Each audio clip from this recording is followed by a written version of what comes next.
ABP news, सर्वसामान्य जनतेचं खुलं व्यासपीठ।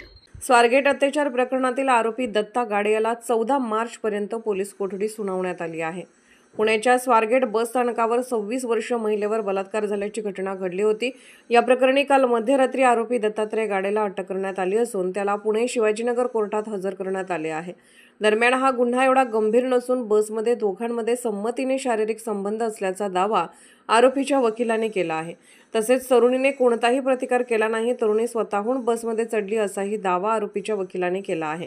त्यामुळे आरोपीला 2 दिवसाचीच पोलीस कोठडी देण्याची मागणी आरोपीच्या वकिलांनी केली होती, तर सरकारी वकिलांनी आरोपीवरील गुन्ह्याची माहिती कोर्टात दिली आहे।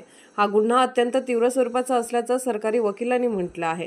दरम्यान आरोपीने पीडितेवर 2 वेळा बलात्कार केला, तसेच तिला आपण बसचा वाहक असल्याचे सांगितले होते अशी माहिती पोलिसांनी कोर्टात दिली असून अधिक चौकशीसाठी तसेच आरोपीबरोबर आणखी काही जण होते का, त्याला आणखी कोणी मदत केली का हे तपासण्यासाठी 14 दिवसांची पोलीस कोठडीची मागणी करण्यात आली होती।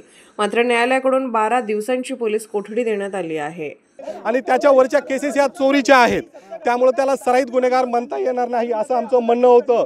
त्यांनी जी पीसी मागितली होती त्या पीसी मध्ये मेहरबान कोर्टाने 12 मार्च पर्यंत त्याला पीसी दिलेला आहे।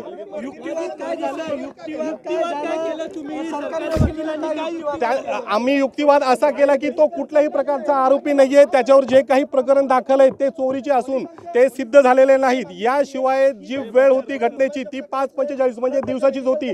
कुठेही फिर्यादीने पीडितेने आरडाओरडा केलेला नाही, लोकांना बोलवलेलं नाहीये। आणि जे 2 वेळेस घटना नमूद करतायत तर त्यामध्ये तिला आरडाओरडा करत आला असता अशा प्रकारचे आम्ही आर्ग्युमेंट केलेली आहे।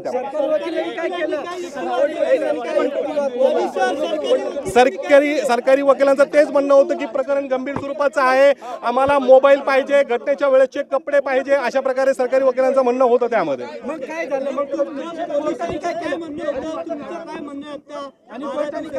आता आमचं म्हणणं आहे की प्रकरण न्यायप्रविष्ट आहे। 12 मार्चला पुढील जे काही होईल ते होईल, बाकीचे डिफेन्स आम्ही सांगू शकत नाही। या ठिकाणी आमचा जो डिफेन्स असेल, याशिवाय अजून एक महत्त्वाची गोष्ट, त्याच्या भावाला सुद्धा पोलिसांनी सोबत ठेवलेला आहे। त्याचा भाव सेम डिट्टू त्याच्यासारखा दिसतो। नाही, तो अजून मी सांगता येणार नाही, पण पुढची गोष्ट होईल। ओके,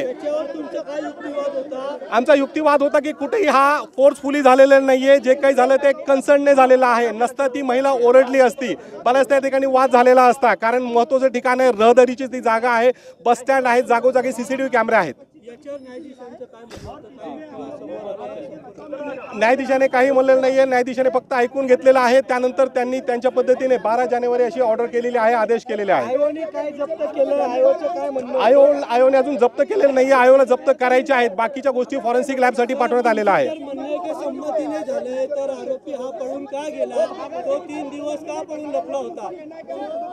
प्रकरण हे एवढं गंभीर स्वरूपाचं आहे की त्याने जे काय केलं स्वतःचा जीव वाचवण्यासाठी केलेली गोष्ट आहे। हो, मग कारण त्यानंतर आपणच मीडियाने ह्या ज्या बातम्या पसरवल्या त्याची आयडेंटिफिकेशन झालेली आहे।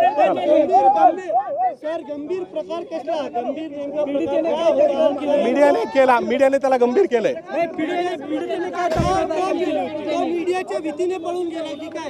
असंच म्हणावं लागेल, कारण मीडियाने ट्रायल चालवलेले आहे की माझं अशा प्रकारे शारीरिक शोषण केलं गेलेलं आहे, बसमध्ये माझ्यासोबत बळजबरी केली गेलेली आहे, माझा लैंगिक अत्याचार केले, अशा प्रकारची पीडितेची तक्रार आहे।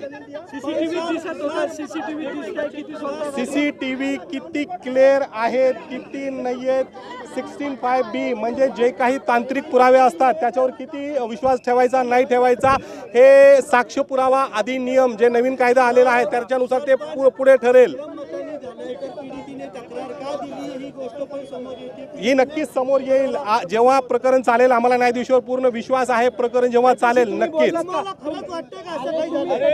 त्याच्याशी बोलायचा माझा संबंध नसतो, अजून पीडितेशी बोलायला आरोपीच्या वकिलाचा काही संबंध। तुमच्या क्लायंटशी बोललात का?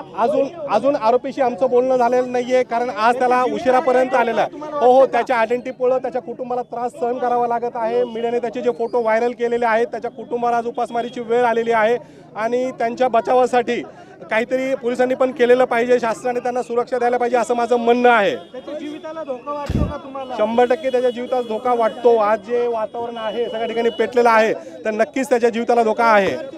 कसं वाटतंय का हे सगळं संगम मतांनी झालेलं आहे तुम्ही जे म्हणताय? मला वाटण्याचा प्रश्नच नाहीये. मी ॲडव्होकेट आहे, एक वकील म्हणून आरोपीची बाजू मांडणं हे माझं काम आहे. देव चांगल्या माणसालाही अन्न देतो, वाईट माणसालाही अन्न देतो. तो अन्न देताना कुणाशी भेदभाव करत नाही. म्हणून माझं काम, मी फक्त एक वकील आहे, न्यायाधीशासमोर खरी बाजू आणणे हे माझं काम आहे.